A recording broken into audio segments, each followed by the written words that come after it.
Hello everyone, आज है 21 फरवरी और आज इस वीडियो में हम बात करने जा रहे हैं राजेश एक्सपोर्ट्स के बारे में। 332 रुपए का शेयर है, 4% की गिरावट यहां पर देखने को मिली ज़रूर है। और पिछले एक महीने में अगर हम देखें तो एक लगातार गिरा है। बीच में एक दिन बहुत बड़ी तेज़ी दिखाई थी इसने, और जिस दिन तेज़ी दिखाई थी तभी मैंने कहा था कि बहुत जल्दी वापस भी गिरावट यहां पर आ सकती है। बात करेंगे उसके बारे में भी, लेकिन उससे पहले अगर आपने अभी तक चैनल को सब्सक्राइब नहीं किया है तो प्लीज़ अभी इसे सब्सक्राइब कर लीजिए, क्योंकि आगे भी बहुत सारे वीडियोस हैं जो आपको काफ़ी ज़्यादा हेल्प करेंगे। तो 332 रुपये का शेयर है, 6.5% की गिरावट है एक महीने में। एक साल में देखोगे तो गिरावट 50% से भी ज़्यादा की है। और देखो, अभी 2 दिन पहले ही जब ये 303 रुपये से 345 पे गया था, उसी दिन शाम को इसी वक्त मैंने वीडियो बनाया था और मैंने कहा था कि वापस से गिरावट आएगी, क्योंकि एक दिन की तेजी पे मैं भरोसा नहीं कर रहा हूं। रीजन ये है कि इससे पहले भी एक दिन की तेजी आई थी जब 350 से ये गया था 390 रुपए कर। हालांकि 2 दिन की तब तेजी थी, 2 दिन ये भागा था।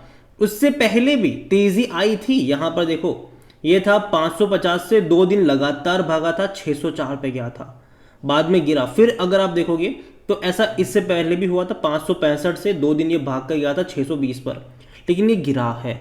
यहाँ पर जो तेज़ी आती है ना, वो बहुत ही टेम्पररी देखने को मिली है। लगातार डिक्लाइन देखने को मिला है। पिछले 2 क्वार्टर के नंबर इतने खराब आए हैं कि भाई साहब इसको संभलने का मौका नहीं मिल रहा है। अभी लास्ट क्वार्टर के भी जो नंबर आए वो उतने ज़्यादा एक्साइटिंग नहीं थे, तो उसकी वजह से भी एक डाउनवर्ड्स ट्रेजेक्टरी यहाँ पर शो होती नजर आई। और जो तेज़ी आई थी वो टेम्पररी कह सकते हैं हम यहाँ पर। आज फिर से एक बड़ी गिरावट में चीज़ें तब्दील होती नजर आई। आज वॉल्यूम का अगर हम बात करें तो 15 लाख के आसपास के शेयर्स यहाँ पर ट्रेड होते नजर आए। बहुत ही कम क्वांटिटी में यहाँ पर ट्रेडिंग चल रही है। और जिस दिन ये एक बड़ी तेज़ी दिखाई थी ना उसने, तब एकदम से बहुत ज़्यादा वॉल्यूम आ गए थे।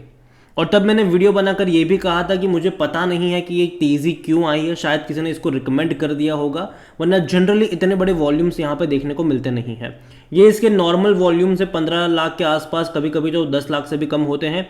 जिस दिन कोई बहुत बड़ी तेज़ी आती है उस दिन एक वॉल्यूम ज़्यादा देखने को मिल जाते हैं, और उसकी वजह होती है शायद किसी ने इसको रिकमेंड कर दिया होगा सोशल मीडिया पर, और तभी ये भागता है। वरना नॉर्मल दिन में यही होता है कि ये गिर रहा है, क्योंकि फंडामेंटल्स उतने ज़्यादा बेटर नहीं है पिछले 2 क्वार्टरों में। अगर अच्छे होंगे नंबर्स, ठीक है, अगर मान लीजिए कि अगले कुछ क्वार्टर में अगर इसने अच्छे नंबर प्रेजेंट कर दिए तो डेफिनेटली मैं कहूँगा कि हाँ भैया अच्छी बात है, कर सकते हो। मेरे हिसाब से अगर नंबर्स अच्छे हो और ये 400-500 पे चला जाए तब खरीदारी भी कर रहे हो, अगर आप फ्रेश बाइंग तब कर रहे हो तब भी कोई दिक्कत की बात नहीं है। लेकिन जब नंबर खराब आ रहे हो और आप इसको 300 पर भी अगर आप बाई करके चल रहे हो, तब डेफिनेटली यहाँ पर प्रॉब्लम है। यहाँ पर अगर आप देखोगे इस कंपनी को लेकर, तो कंपनी के according to Moneycontrol user 80% लोग कह रहे खरीदारी करो, 20% लोग कह रहे बेचो और भाग जाओ यहाँ से। कंपनी को लेकर अगर आप देखोगे ना, तो कंपनी डिविडेंड हालांकि पे जो करने का है वो कर रही है। पिछले साल भी पे किया था 1 रुपये पर शेयर का, बहुत ही मिनिमम डिविडेंड होता है ये इनका। और बिजनेस देखोगे तो यार अच्छा बिजनेस है कैटेगरी वाइज। अगर आप देखो ज्वेलरी वाला बिजनेस, ठीक है, कैटेगरी वाइज अगर आप देखोगे तो कंपनी का जो है refining, alloying, manufacturing, export, wholesale, retail और R&D का इनका बिजनेस है। गोल्ड, सिल्वर, डायमंड वगैरह का इनका बिजनेस है। और कहीं ना कहीं मार्जिन यहाँ पर बहुत ही थिन है इनके मैन्युफैक्चरिंग भी करती है कंपनी, रिफाइनिंग भी करती है, माइनिंग भी करती है, रिटेल में भी है, होलसेल में भी है, कई तरीके इनके बिजनेस है। लेकिन प्रॉब्लम यही है कि यहाँ पर जो इनके मार्जिन्स हैं वो बहुत बहुत बहुत कम है। Low cost gold jewellery producer है ये ऑल ओवर वर्ल्ड में। लार्जेस्ट एक्सपोर्टर है ये गोल्ड के, मतलब गोल्ड प्रोडक्ट के फ्रॉम इंडिया के ये। और यहाँ पर अगर आप देखोगे तो कंपनी डेफिनेटली इनका जो हेडक्वार्टर है वो बेंगलुरु में है, और अलग अलग देशों में भी फैला हुआ है। ये एक बड़े लीडर के तौर पर कंपनी जानी जाती है।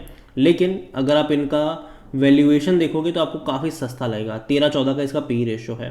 सेक्टर पी 77 के करीब का देखने को मिल रहा है। कोई भी एनालिस्ट खरीदारी की बात नहीं कर रहा है। यहाँ पर आप इनके फिनेंशियल्स देखोगे तो काफ़ी कम मार्जिन हो गए हैं पिछले 2 क्वार्टरों में, वरना उससे पहले तो चलो कम थे लेकिन फिर भी अच्छा प्रॉफिट था। अगर आप देखो यहाँ पर तो जब इनका 50,000 करोड़ के आसपास का भी इनका जब रेवेन्यू था, तब भी 270 करोड़ का इनका प्रॉफिट था। 80,000 करोड़ के आसपास के रेवेन्यू में तकरीबन 375 करोड़ का प्रॉफिट था। 95,000 करोड़ के इनके रेवेन्यू में 420 करोड़ का प्रॉफिट था। लेकिन पिछले 2 क्वार्टर में क्या हुआ, रेवेन्यू तो गिरा ही है, 38,000 करोड़ का रहा, लेकिन प्रॉफिट 45,000 करोड़। अभी लास्ट क्वार्टर में तो और कम हो गया इनका मार्जिन। 65,000 करोड़ के रेवेन्यू में सिर्फ 12-12,500 करोड़ का, सॉरी 12-12.5 करोड़ का, ठीक है, इनका प्रॉफिट हो रहा है। तो ये बहुत ही थिन मार्जिन है ये, और ये कंसर्न ज़रूर है, आप इसको इग्नोर नहीं कर सकते हैं। अगर मान लीजिए कि इनके मार्च में नंबर और अच्छे आ जाते हैं, तब मैं कहूँ कि हाँ भैया चीज़ें बदल रही है, कर सकते हो यहाँ पर, लेकिन वो चीज़ यहाँ पर नहीं हो रही है।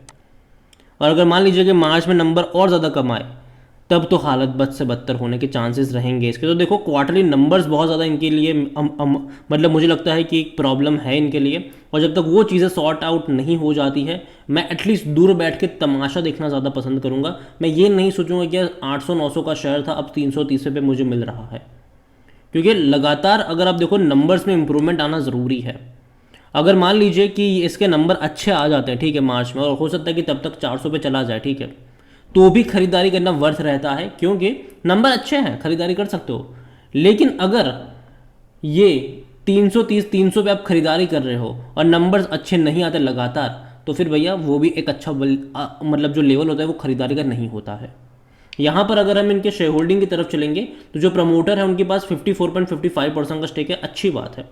और प्रमोटर का स्टेक पहले 54.05% का था, अभी 54.55% का है। लेकिन जो सबसे बड़ी प्रॉब्लम है ना, पता है क्या है यहाँ पर, कि पिछले एक साल में जो गिरावट आई है उसका खामियाजा अगर किसी ने भुगता है तो वो रिटेल इन्वेस्टर्स हैं। मार्च 2023 वाले क्वार्टर में रिटेल इन्वेस्टर्स की जो होल्डिंग थी वो सिर्फ 1.60% की थी।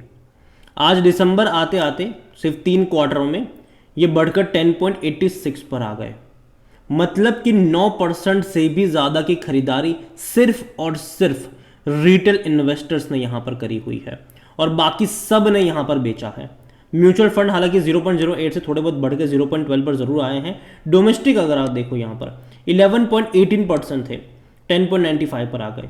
यहाँ पर एफआईएस देखो 17.60% थे, 15.77 पर आ गए। सबसे बड़ी बिकवाली जिसने करी वो ऑपरेटर थे यहाँ पर। ये जो अदर पार्टीज में आप 15.49% का स्टेक देख रहे थे ना, इस अदर पार्टीज में कई सारे एचएनआईज और ऑपरेटर भी बैठे होते हैं, और उन्होंने ही यहाँ पर बिकवाली ज़्यादा मात्रा में करी है, और उनका ही शेयर्स ज़्यादातर जो खरीदा है वो रिटेल इन्वेस्टर्स ने खरीदा हुआ है। तो डेफिनेटली ये मेरे हिसाब से सबसे बड़ी प्रॉब्लम है हाल फिलहाल में, कि इंस्टीट्यूशंस बाइंग तो है, वो ऐसा नहीं कि नहीं है।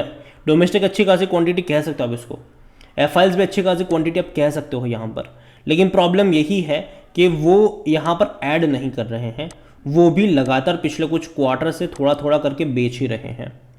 और रिटेल वाले ही लगातार, अगर किसी का मतलब जो यहाँ पर परसेंटेज बढ़ा है तो वो सिर्फ और सिर्फ रिटेल का परसेंटेज बढ़ा है, और ये एक मेरे हिसाब से थोड़ा सा कंसर्निंग वाला फैक्टर हो जाता है यहाँ पर।